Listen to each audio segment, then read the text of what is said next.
میں اللہ کی پناہ مانگتا ہوں شیطان مردود سے۔ بسم اللہ الرحمن الرحیم۔ اللہ کے نام سے شروع کرتا ہوں جو بڑے مہربان نہایت رحم والے ہیں۔ رب زدنی علما۔ سورہ احزاب کی آیت نمبر 6۔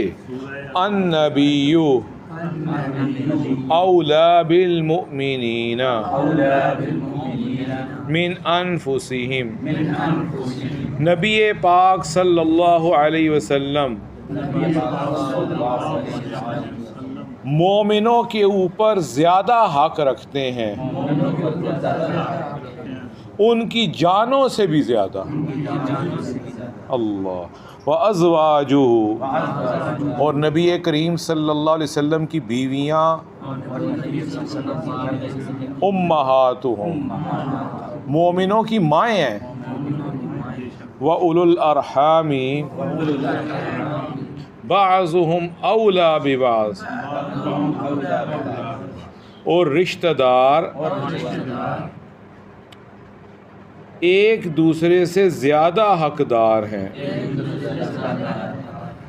فی کتاب اللہ، اللہ تعالیٰ کی کتاب قرآن مجید کی روح سے۔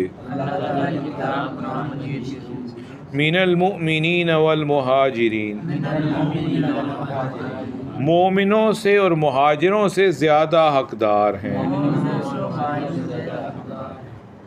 الا ان تفعلوا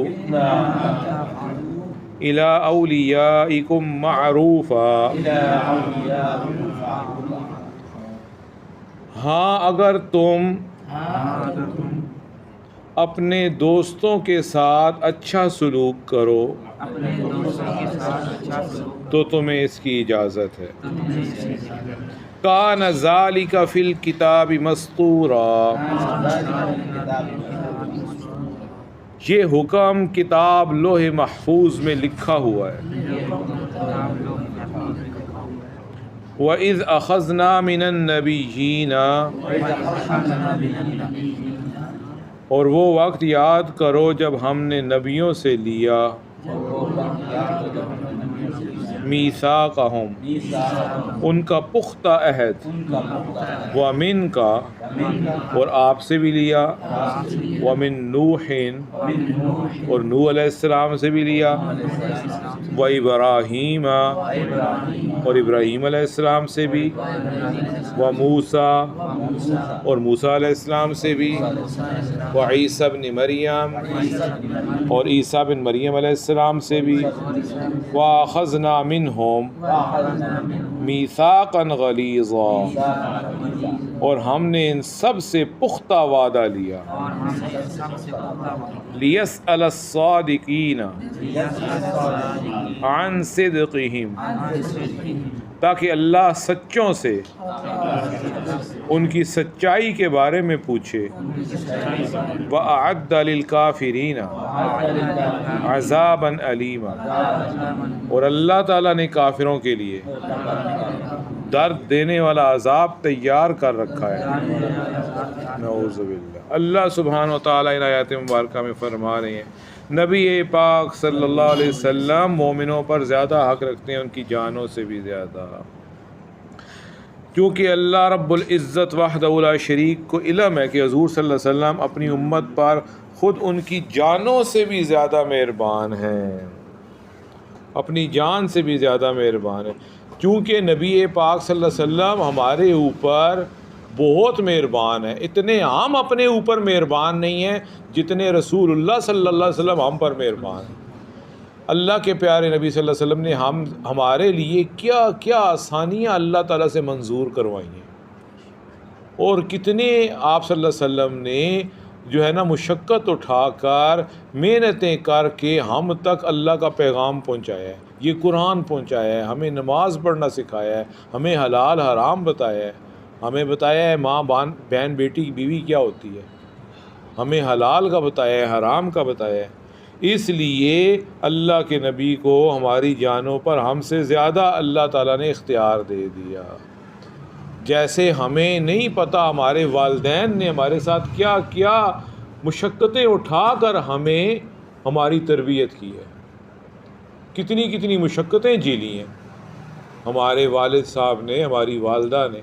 اللہ تعالیٰ کیا فرماتے ہیں قرآن میں کہ ماں کتنی مشقتیں اٹھا کر بچے کو پیٹ میں رکھتی ہے، اور کتنی مشقت سے اس کو جنتی ہے، اور کتنی مشقت سے اس کو دودھ پلاتی ہے۔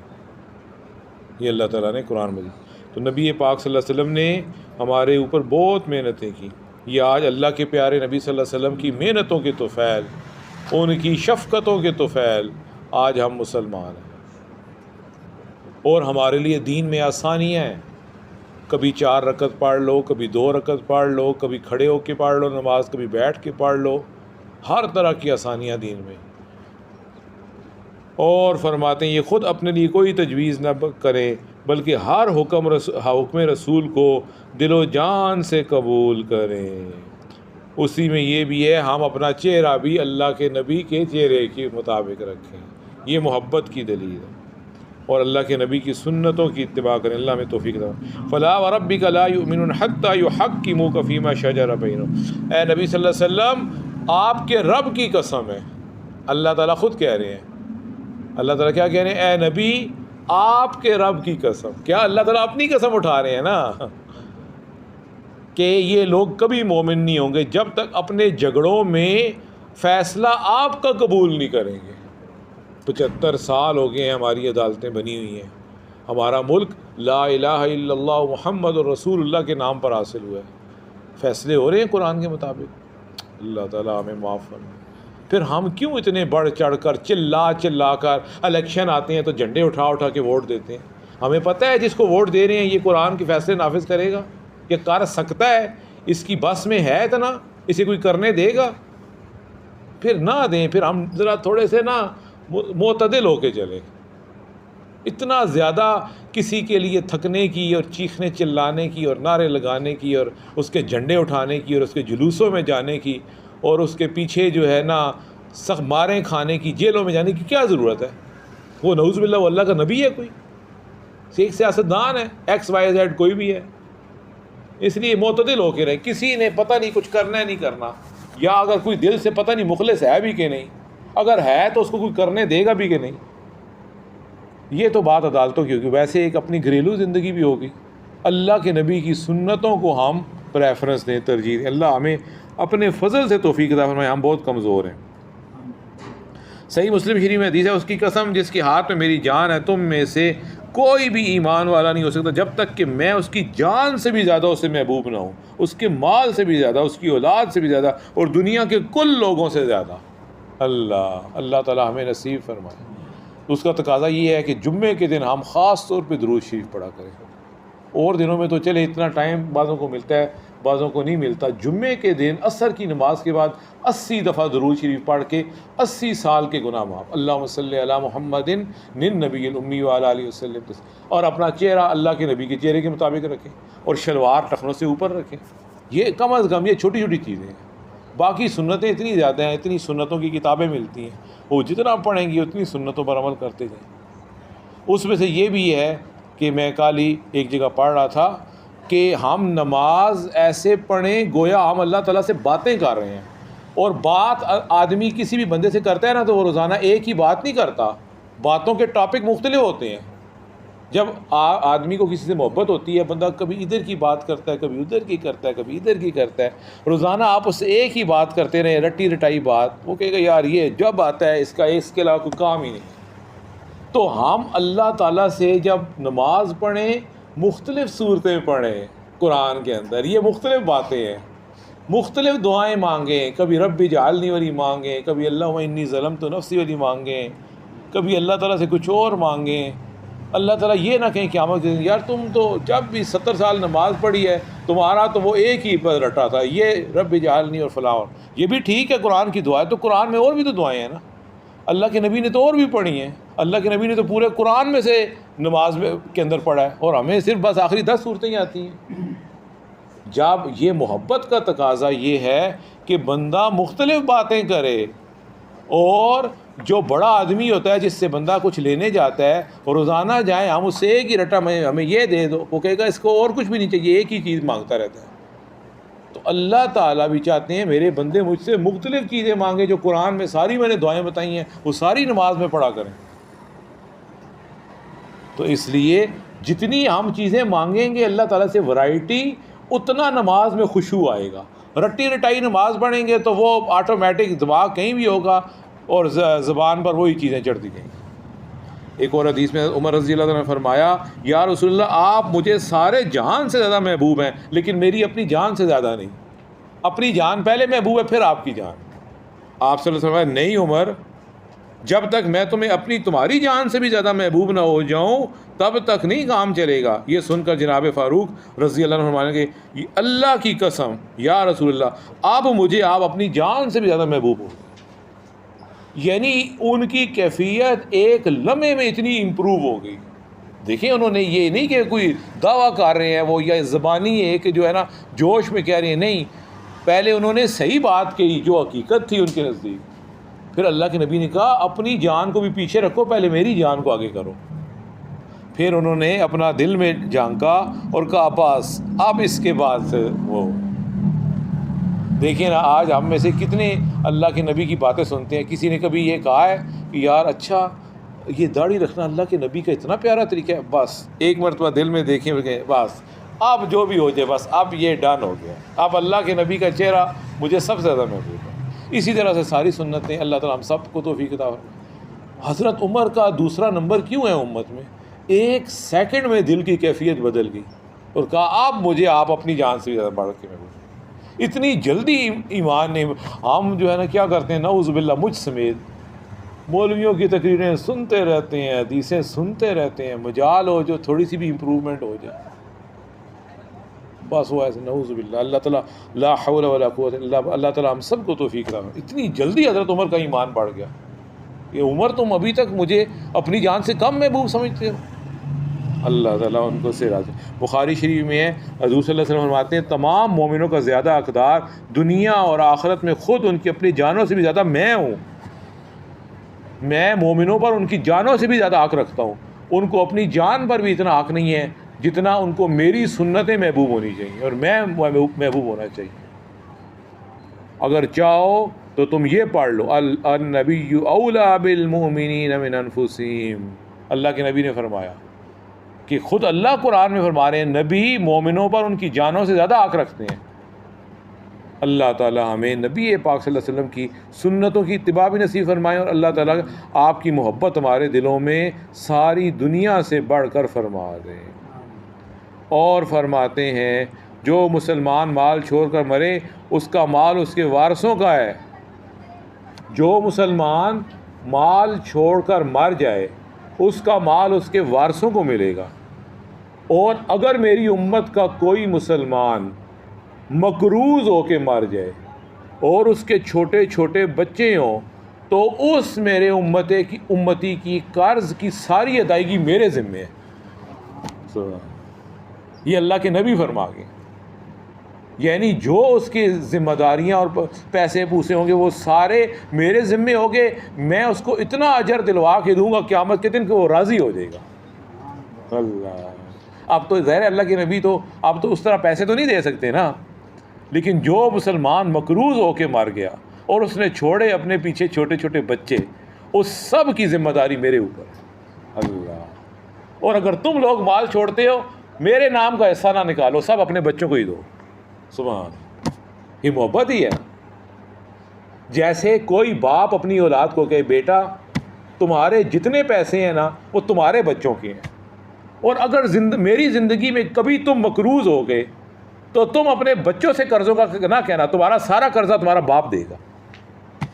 تو بتائیں اس اولاد کے دل میں باپ کی کتنی محبت اچھلے گی، یار یہ میرا باپ ہے۔ کہتا ہے اگر تم کماؤ دولت مند ہو تو مجھے کچھ بھی نہ دو، اپنے بچوں کو دو، لیکن اگر تم مقروض ہوگے تو سارا قرضہ مجھ سے لینا۔ سبحان اللہ، اور کیا چاہیے؟ وہ کہے گا یہ باپ تو میرے ساتھ بہت محبت کرتا ہے، تو اللہ کے نبی کتنی کرتے ہیں ہم سے۔ ساری امت کا بھیڑا اٹھا لیا آپ نے، کمزوروں کا۔ پھر فرماتے ہیں حضور صلی اللہ علیہ وسلم کے ازواج مطہرات احترام میں، عزت میں، اکرام میں، بزرگی میں تمام مسلمانوں کے اندر ایسی ہیں جیسے ان کی اپنی مائیں۔ اس لیے نبی پاک صلی اللہ علیہ وسلم کی وفات کے بعد کوئی بھی امہات المومنین سے نکاح نہیں کر سکتا جس طرح ماں سے نہیں کر سکتا۔ ہاں ماں کے احکام مثلا خلوت یا بہنوں سے نکاح کی حرمت یہاں ثابت نہیں، گو بعض علماء نے ان کی بیٹیوں کو بھی مسلمانوں کی بہنیں لکھا ہے، جیسا کہ حضرت امام شافعی رحمۃ اللہ علیہ نے مختصر میں نصاً فرمایا، لیکن یہ عبارت کا اطلاق ہے نا کہ حکم اس بات حضرت معاویہ رضی اللہ تعالیٰ وغیرہ کو جو کسی نہ کسی ام المومنین کے بھائی تھے انہیں ماموں کہا جا سکتا ہے، یعنی اس میں اختلاف ہے۔ دیکھیں جب ساری مائیں ہو گئیں تو حضرت معاویہ پھر امت کے ماموں ہوئے یا نہ ہوئے؟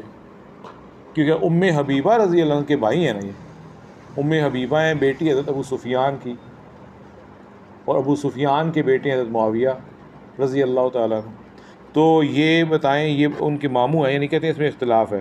امام شافعی نے کہا ہے کہ حضرت معاویہ کو امت کا ماموں کہہ سکتے ہیں مومنین کا۔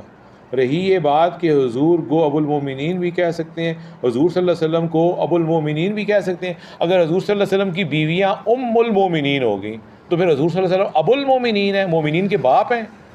کیا ہم نبی پاک صلی اللہ علیہ وسلم کو مومنین کا باپ کہہ سکتے ہیں یا نہیں؟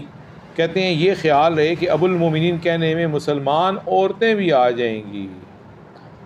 ام المومنین عائشہ صدیقہ رضی اللہ عنہ کا فرمان ہے کہ نہیں کہہ سکتے، حضور صلی اللہ علیہ وسلم کو مومنین کا باپ نہیں کہہ سکتے۔ امام شافعی کے دو قولوں میں زیادہ صحیح قول یہی ہے کہ نہیں کہہ سکتے۔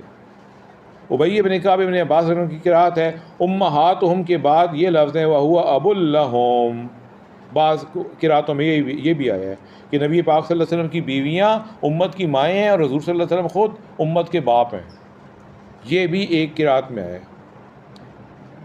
کچھ احادیث میں یہ بھی آتا ہے آپ صلی اللہ علیہ وسلم نے فرمایا میں تمہارے لیے قائم مقام باپ کے ہوں۔ آپ صلی اللہ علیہ وسلم نے اپنی امت سے فرمایا میں تمہیں تعلیم دے رہا ہوں، سنو تم میں سے جب بھی کوئی بیت الخلاء پاخانے میں جائے تو قبلے کی طرف منہ کر کے بالکل نہ بیٹھے، نہ اپنے دائیں ہاتھ سے استنجا کرے، نہ دائیں ہاتھ سے ڈھیلے لے۔ آپ 3 ڈھیلے لینے کا حکم دیتے اور گوبر اور ہڈی سے استنجا کرنے کی ممانعت فرماتے تھے۔ یعنی آپ صلی اللہ علیہ وسلم نے فرمایا میں تمہارے لیے قائم مقام باپ کی ہوں، باپ نہیں فرمایا۔ اور پھر آپ صلی اللہ علیہ وسلم نے بیت الخلاء جانے کے آداب بھی بیان فرمائے، اور بیت الخلاء جاتے وقت دعا پڑھنے سے بہت سی بیماریاں اور جو ہے نا یہ جادو جنات وغیرہ ان سے نجات مل جاتی ہے۔ اس لیے لازمی جو ہے اپنے بچوں کو بھی ہم بتائیں اور خود بھی پڑھیں، گھر والوں کو بھی بتائیں بسم اللہ اللہم انی اعوذ بک من الخبث والخبائث، یہ لازمی پڑھ کے جائیں، اس سے بہت سی بیماریوں سے پناہ ملتی ہے۔ اور ابو بکر صدیق رضی اللہ تعالیٰ عنہ جب بھی بیت الخلاء جاتے تو سر کو ڈھانپ کے جاتے، تو یہ بھی اگر ہو جائے تو بہت اچھا ہے۔ قرآن کریم میں ہے۔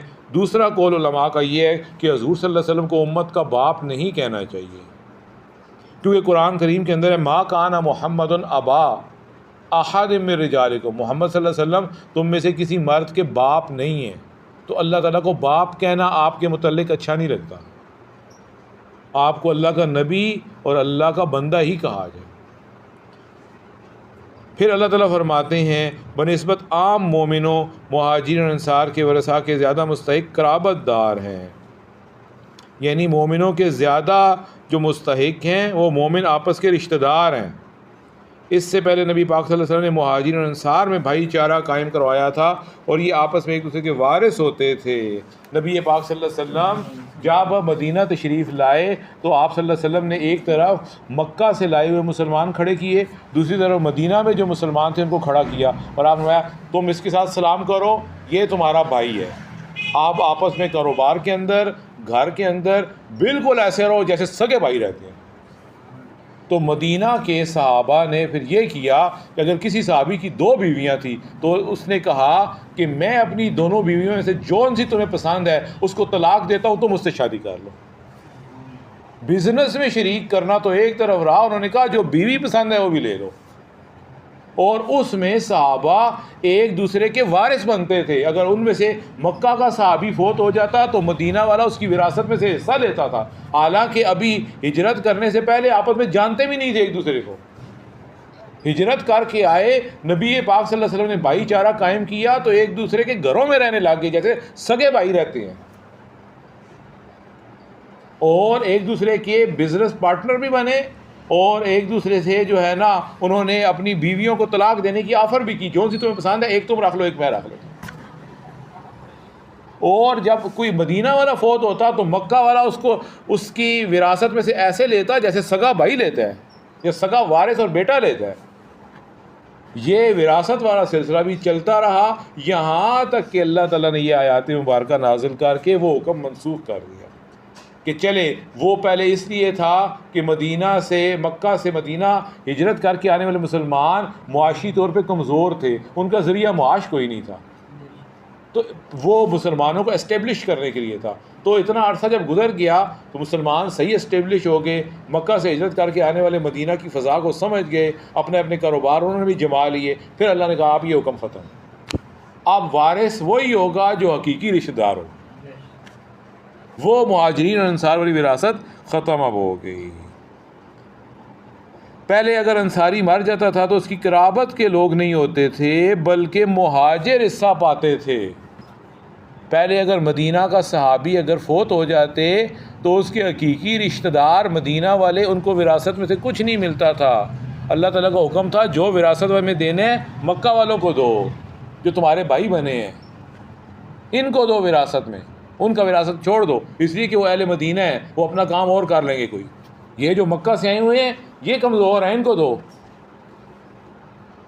حضرت زبیر بن عوام رضی اللہ عنہ کا بیان ہے یہ حکم خاص ہم انصار و مہاجرین کے بارے میں اترا ہے. ہم جب مکہ چھوڑ کر مدینہ آئے ہمارے پاس کوئی مال وال نہیں تھا، یہاں آ کر ہم نے انصاریوں سے بھائی چارہ کر لیا، یہ ہمارے بہترین بھائی ثابت ہوئے، یہ ہمارے بہترین بھائی ثابت ہوئے. جب وہ فوت ہوتے تھے تو ان کے مال کے وارث بھی ہم بنتے تھے، ان کے اپنے حقیقی رشتہ دار نہیں، کیونکہ اللہ کا حکم آیا ہوا تھا. لیکن یہ حکم ایک خاص ٹائم کے لیے تھا، تا قیامت نہیں تھا، یہاں تک کہ اللہ کا یہ حکم آ گیا. حضرت ابو بکر رضی اللہ تعالیٰ کا بھائی حضرت خارجہ بن زید کو بنایا گیا تھا. حضرت ابو بکر تو مکہ سے آئے تھے نا، تو جب یہ مدینہ آئے تو آپ صلی اللہ علیہ وسلم ابو بکر تمہارے بھائی خارجہ بن زید ہیں. حضرت عمر رضی اللہ تعالیٰ کا بھائی کوئی اور تھا، اور حضرت عثمان کا ایک زرکی آدمی تھا. اور کون فرماتے ہیں؟ حضرت زبیر فرماتے ہیں میرا بھائی حضرت کعب بن مالک کو آپ صلی اللہ علیہ وسلم نے بنایا. حضرت کعب بن مالک ایک مرتبہ زخمی ہو گئے اور زخم بھی ان کو خوب شدید لگے. اگر اس وقت ان کا انتقال ہو جاتا تو ان کا وارث میں ہی بنتا، ان کا وارث میں بنتا. پھر یہ آیت اتری اور میراث کا عام حکم ہمارے لیے بھی ہو گیا. پھر فرماتے ہیں وہ رثا تو ان کے نہیں، لیکن ویسے تم اگر ان کے ساتھ سلوک کرنا چاہو تو تمہیں اختیار ہے.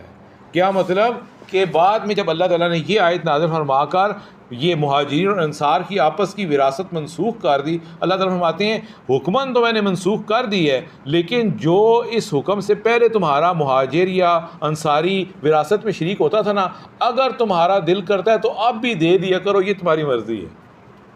اب حکم نہیں رہا، اب حکم ختم ہو گیا. اب حکم سے اپنے حقیقی رشتہ داروں کے بارے میں، لیکن پھر بھی دینا چاہتے ہو الا ان تفعلوا الى اولیائکم معروفا کان ذلک فی الکتاب مسطورا، تو یہ تم کر سکتے ہو، تمہیں اجازت ہے. ویسے ہاں جب تم ایسا کرو کہ وراثت تقسیم کرنے لگو تو جو لوگ وراثت تقسیم کرتے وقت ویسے ہی رشتہ داروں میں بندہ انوائٹ کرتا ہو یار ہمارے گھر ذرا وراثت تقسیم ہونے لگی آپ بھی آ جائیں، تو جو لوگ اور لوگوں کو تم بلا لیتے ہو تو ان کو بھی کچھ دے دیا کرو. اب تو یہ رواج ہی ختم ہو گیا، اب تو وراثت خود بیٹھ کے تقسیم کرتے ہیں. یہ تو اللہ تعالیٰ نے قرآن مجید میں کہا ہے کہ جب وراثت تقسیم ہونے لگے اور مسکین اور غریب لوگ بھی آ جائیں ان کو بھی کچھ دے دیا کرو. اب تو وراثت ایسی تقسیم ہوتی ہے کسی کو پتہ بھی نہیں ہوتا، گھر میں بیٹھ کے سارے خود ہی کرتے ہیں. تو یہ ہے کہ وصیت کے طور پر تم کچھ ان کو بھی دے دلا سکتے ہو، یا مرنے والا خود ہی مرنے سے پہلے کہہ دے یہ میرے مال ہے، اتنا مال میں چھوڑ کے جا رہا ہوں، یہ سارے رشتہ دار آپس میں تقسیم کر لینا، میری وصیت ہے فلاں بندے کو بھی تھوڑا سا دے دینا.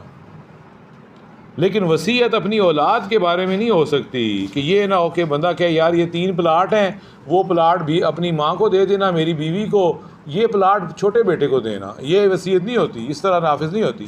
اپنی حقیقی اور جو وارث ہیں ان کے بارے میں کوئی وصیت نہیں ہے. جو دینا ہے ان کو زندگی میں دے دیں. مرنے اس کے قریب اگر یہ کہا نا یہ چھوٹے بیٹے کیا ہے, یہ بیوی کیا ہے, یہ میرے ابا جی کو دے دینا, وہ بالکل زیرو ہے. ہاں یہ اگر کہنا ہے کہ یہ مسجد میں دے دینا وہ ٹھیک ہے, یا یہ میرے بھائی کو دے دینا, یا یہ میرے بھتیجے کو دے دینا وہ ٹھیک ہے. اس لیے کہ بھائی جو ہے وہ عموماً وارث نہیں ہوتے. وارث ہوتی ہے بیوی, اولاد اور ماں باپ, بس. جنرل فارم کے اندر کیٹیگری میں یہی لوگ وارث ہوتے ہیں. تو وارثوں کے بارے میں لا وصیت لوارث, اللہ کے نبی نے فرمایا وصیت وارث کے لیے نہیں ہے, اس لیے کہ وارثوں کو اللہ تعالیٰ نے قرآن مجید میں جتنا حصہ دینا تھا دے دیا ہے. آپ اگر وصیت کرنی ہے تو اوروں کے لیے کرو. اللہ تعالیٰ ہمیں ان باتوں کو یاد رکھنے عمل کریں.